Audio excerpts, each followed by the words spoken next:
Alright, so I just want to give you guys a quick little preview of how we're actually going to place the straps through the backboard whenever we're doing backboarding.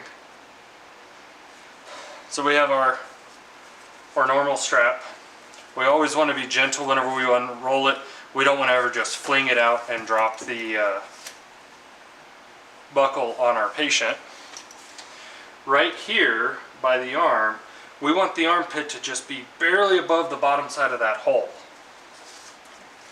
Now what I like to do is I like to do buckle to buckle, meaning their belt buckle. So I always start with the buckle down there.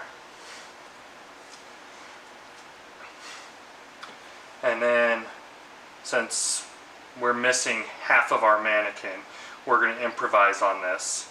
And we're going to say that their belly button is about here, just so that I can actually get this in the correct place in the hole.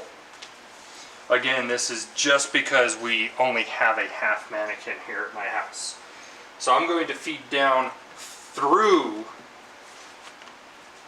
the hole rather than trying to wrap it around it. So once we're down through, we're going to feed underneath the backboard and up through the hole that is just below the armpit on our patient going across. We will feed it down through those holes exactly like that, because if we try and feed it a different way, which I've seen students try and do, if we go to feed from the outside and then do this,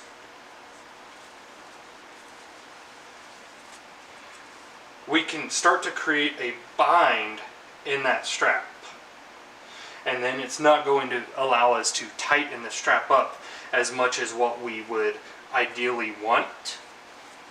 So it'll start to bind on itself, and it even gets worse. And whenever I've seen students do this, and then they'll come from the outside again and go up, and now I've got this real bad bind to where the strap is not going to allow me to actually tighten down. So what we want to do, again, is we're going to feed the strap down through it.